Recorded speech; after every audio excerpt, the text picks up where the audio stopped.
বৰপেটা লোকসভা সমষ্টিক লৈ বিভিন্ন বিতৰ্ক হৈ আছে। যিবিলাক দলীয় প্ৰাৰ্থীৰ নাম ঘোষণা হৈছে, কংগ্ৰেছেই হওক বা অসম গণ পৰিষদেই হওক বা CPM-এই হওক, ৰাইজৰ কোনো এগৰাকী প্ৰাৰ্থী পচন্দৰ হোৱা নাই। সকলো এটাই কথা, আমি দল চল নাচাওঁ, আমি দুলু আহমেদক ভোট দিম। আৰু মোৰ আটাইতকৈ বেছি ভাল লাগিছে যে বিৰোধী মিত্ৰজোঁটৰ যিগৰাকী প্ৰাৰ্থী অসম গণ পৰিষদৰ ফণীভূষণ চৌধুৰী, তেখেতৰ কান্দা কাটিয়ে মোক আৰু বহু আগুৱাই লৈ গৈছে যে মই নেখেলোঁ, মোক জোৰ জবস্তি দি আছে, মই কি কৰিম। তেনেকুৱা মানুহ কোনে ভোট দিব? দিব জানো? প্ৰাৰ্থীগৰাকীক যদি নিজেই কৈ থাকে মই নেখেলোঁ বুলি, কালি জয়লাভ কৰাৰ পিছত আপোনালোকে যদি যাব, এটা মন্তব্য দিয়ক বা এটা আমাৰ কাম আছে, মই খেলিব ওলোৱা নাছিলোঁ, তোমালোকে কিয় আহিছা মোৰ তাত? তেনেকুৱা মানুহক ৰাইজে ভোট নিদিয়ে। কংগ্ৰেছৰ প্ৰাৰ্থীগৰাকীটো সন্দেহজনক দেখিছে, ভোট বিভাজন, 15টাকৈ দলক প্ৰতাৰণা কৰি কিনে লাষ্টত বিৰোধী ঐক্যমঞ্চ ভংগ হ'ল। সকলো দলে নিজা নিজাকৈ প্ৰাৰ্থিত্ব দিছে। ইয়াত CPM-ও দিছে, দুলু আহমেদো জাহাজৰ ছবিত দিছে, কংগ্ৰেছেও নিজা প্ৰাৰ্থী প্ৰক্ষেপ কৰিছে।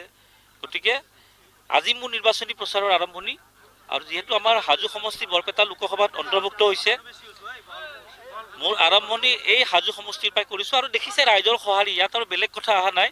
মই নকওঁ জয়লাভ কৰিম বুলি, তীব্ৰ প্ৰতিদ্বন্দ্বিতাত ফণীভূষণ চৌধুৰী আৰু দুলু আহমেদৰ মাজত হ'ব। আৰু ইতিমধ্যে বিজেপিৰ যিগৰাকী সভাপতি ভৱেশ কলিতা, তেখেতে কৈয়ে দিলে ইতিমধ্যে যে তেখেতৰ প্ৰাৰ্থীগৰাকী 50,000 পৰা 80,000 ভোটৰ ব্যৱধানত জয়লাভ কৰিব। 20 লাখ ভোটাৰ থকা সমষ্টি এটাত তেখেতসকলৰ ঊৰ্ধ্বতম সীমা হৈ গ'ল 80,000। আৰু মই যদি নিৰ্বাচনী প্ৰচাৰত আজিৰ পৰা নামিছোঁ আৰু ফণীদাই যদি 2-3 দিনমান কান্দি দিয়ে, সেই 80,000টো 3 লাখ হৈ কিনে দুলু আহমেদৰ পক্ষত আহিব। কংগ্ৰেছৰ মই কি ক'লো, এই মুখ চুপতি বিৰোধী ঐক্য থানবান হৈ আপে সমালোচনা কৰিছে, TMC-য়ে সমালোচনা কৰিছে। মইতো ডেইলি কৰি আছোঁ, মইতো ঐক্যমঞ্চত থকাৰ পৰাই কৰি আছোঁ যে এই দলটোক বিশ্বাস কৰিব নালাগে, এইটো প্ৰতাৰকৰ দল, প্ৰবঞ্চকৰে ভৰি পৰিছে কংগ্ৰেছ দলটো। এইটো মই কৈ থাকিলে আপোনালোকে বিশ্বাস নকৰে। এতিয়া 15টা দলক প্ৰতাৰণা কৰিলে নে নাই? চব ওলাই নিজা নিজা প্ৰাৰ্থী দিলে।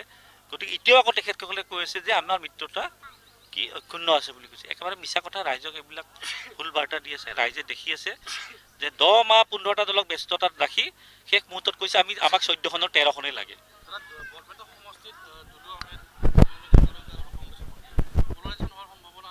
কেতিয়াও নাই, ৰাইজ ইমান বুৰ্বক নহয়। মই প্ৰত্যেকখন সভাত এটা কথাই ক'ম যে আচ্ছা, আপুনি মনোৰঞ্জন যিগৰাকী আমাৰ CPM-ৰ বিধায়ক, তেখেত এটা সমষ্টিত ৰিপ্ৰেজেণ্ট কৰি আছে, ঠিক তেনেকৈ ময়ো ৰিপ্ৰেজেণ্ট কৰি আছোঁ। আজি কেইদিনমান আগত সংবাদ মাধ্যমত তেখেতে কৈছিলে যে অসমৰ 14টা লোকসভাৰ প্ৰত্যেকটা লোকসভাত তেখেতসকলৰ 30,000 পৰা 50,000 ভোট আছে। এইটো সংবাদ মাধ্যমত কৈছিলে। লোকসভাত দুলু আহমেদৰতো এটা সমষ্টিত 54,000 ভোট আছে। মই কিয় প্ৰাৰ্থিত্ব বিচাৰিব নালাগে? মই কিয় জয়লাভ? আব্দুল খালেকক বঞ্চিত কৰিছে কেৱল মুছলমান হোৱাৰ কাৰণে। আৰু আপুনি খুব ভাল কথা সুধিছে, ইয়াত মুছলমান হোৱাৰ কাৰণে বঞ্চিত কৰিছে। আৰু তেওঁক কৈছে যে ইয়াত হিন্দু ভোটাৰ সংখ্যা বাঢ়িছে, কংগ্ৰেছে কৈছে। চাব দেই কথাটো, যে 2 লাখ হিন্দু ভোটাৰ বাঢ়িছে, গতিকে আপোনাক প্ৰাৰ্থিত্ব দিয়া নহয়। ফৰ্মুলা এইটো, প্ৰাৰ্থিত্ব কৰ্তন কৰিলে। কিন্তু সেই একেটাই ফৰ্মুলা নগাঁৱৰ ক্ষেত্ৰত প্ৰযোজ্য নহ'ল। নগাঁৱত প্ৰায় 4 লাখ মুছলিম ভোট বেছি আছে, তাত কিন্তু প্ৰাৰ্থী হৈ গ'ল প্ৰদ্যুৎ বৰদলৈ। এতিয়া যদি আপোনালোকে সোধে প্ৰদ্যুৎ বৰদলৈ কিয় দিলে টিকেটটো, ক'ব যে তেওঁ চিটিং গেটিং, সাংসদ হৈ আছে। আব্দুল খালেক সাংসদ হৈ থকা নাছিল নেকি? বিজেপি যিমান সাম্প্ৰদায়িক কথা কয়, মুকলিকৈ কয়, আমি তেতিয়া বাছা ৰাষ্ট্ৰটো বিচাৰি পাওঁ। কিন্তু কংগ্ৰেছৰ সাম্প্ৰদায়িকটো এই ধৰণৰ, সমষ্টি ভিত্তিত বেলেগ বেলেগ।